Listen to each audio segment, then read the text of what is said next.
शिवाजी महाराजांच्या वेशभूषामध्ये झिंगाट गाण्यावर नाचत असतील तर हे शिक्षणात काय शिकले ह्याचा फार मोठा अभ्यास करण्याची परिस्थिती आलेली आहे। सांगली जिल्हा परिषदेमध्ये सध्या वार्षिक क्रीडा महोत्सव सांस्कृतिक महोत्सव चालू आहे। कोणतेही अधिकारी असतील कर्मचारी असतील त्यांना त्यांचा हक्क आहे, त्यांनी सांस्कृतिक कार्यक्रमात गायलं पाहिजे, नाचलं पाहिजे, खेळलं पाहिजे, त्याबद्दल आमचा काहीही आक्षेप नाही। मात्र थोर पुरुषांचे वेशभूषा करायची, सांगलीतील ॲडिशनल शो वसवाल साहेब शिवाजी महाराजांच्या वेशभूषामध्ये झिंगाट गाण्यावर नाचत असतील तर हे शिक्षणात काय शिकले ह्याचा फार मोठा अभ्यास करण्याची परिस्थिती आलेली आहे।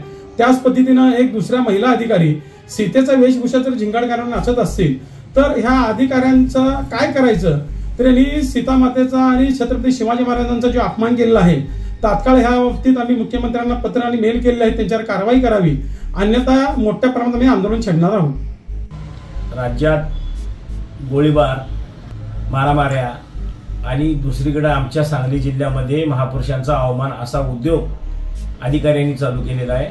जिल्हा परिषदेच्या स्नेह संमेलनामध्ये छत्रपती शिवाजी महाराजांच्या वेशामध्ये झिंगाट गाण्यावर तसेच सीतामाईच्या वेशामध्ये झिंगाट गाण्यावर डान्स करणाऱ्या अधिकाऱ्यांच्यावर प्रशासन कारवाई करणार आहे का?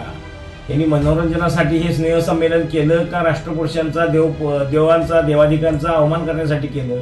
जिल्हा प्रशासन आणि जिल्ह्याचे पालकमंत्री हे बघत बसणार आहेत का यांच्यावर काही कारवाई करणार आहेत? जे सृजनशील आहेत, जे शिकलेले आहेत, जे अधिकारी म्हणून आपलं कर्तव्य निभावतात त्यांच्याकडून अशा चुका होणे, सामान्य माणसाच्या चुका झाल्या तर दंगली पेटतात, मात्र या लोकांच्या चुका पाठीशी घालण्यासाठी प्रशासनाने कुठेही तडजोड करू नये, यांच्यावर कारवाई करावी, म्हणजे इथून पुढे असे प्रकार घडणार नाहीत। ही शिवसेनेची आज मागणी आम्ही जिल्हाधिकाऱ्यांच्यावर करतोय। या चुकीच्या लोकांच्यावर कारवाई झाली पाहिजे, ही भूमिका आमची आहे। त्या बाबतीत प्रशासनाने जर दखल घेतली नाही तर प्रशासनाला जनतेच्या रोषाला सामोरं जावं लागेल, असा इशारा आम्ही आज शिवसेना उद्धव बाळासाहेब ठाकरे या पक्षाच्या वतीने देत आहोत।